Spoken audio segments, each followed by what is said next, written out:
Жетілақ пен қасқыр. Ертеде, қалың орманның ішінде, кішкентай ағаш үйде бір мейірімді ешкі мен оның 7 кішкентай лағы өмір сүріпті.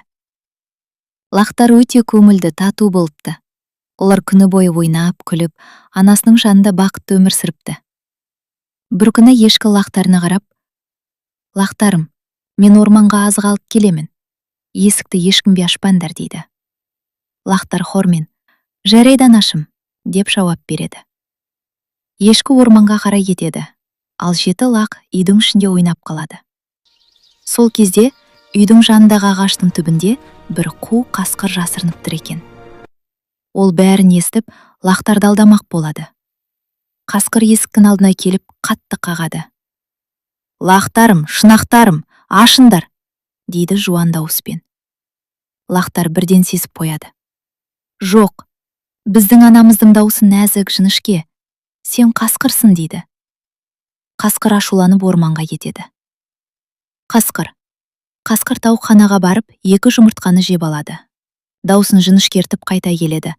Тағы да есікті қағып: «Лақтарым, шынақтарым, ашыңдар» дейді жіңішке дауыспен.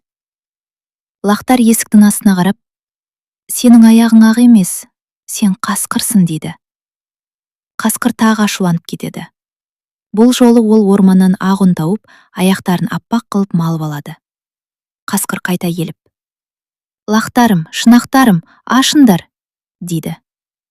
Лақтар есіктің астынан қарап: «Аяқтар ақ екен, бұл біздің анамыз» дейді. Сөйтіп бір лақ есікті ашып жібереді. Сол сәтте қасқыр ішке атып кіріп: «Бұл қасқыр екен, тұрыңдар» деп айқайлайды лақтардың бірі. Лақтар жан-жаққа тығып кетеді.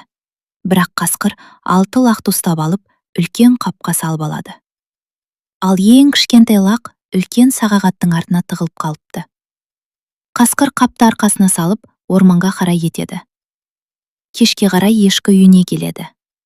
Үйге кірсе, барлық заттар шашылып жатыр. Орындықтар құлап, үстел аударылып қалған. Ешкі қатты қорқып: «Лақтарым, қайдасыңдар?» деп айқайлайды.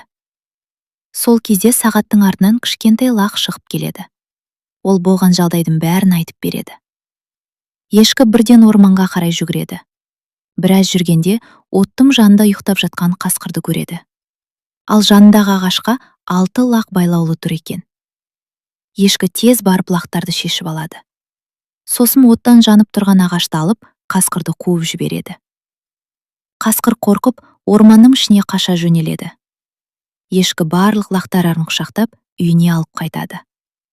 Сол күннен бастап, лақтар анасының айтқанын әрқашан тыңдап жүріпті. Ал қу қасқыр бұл орманға енді ешқашан жақындамаған екен.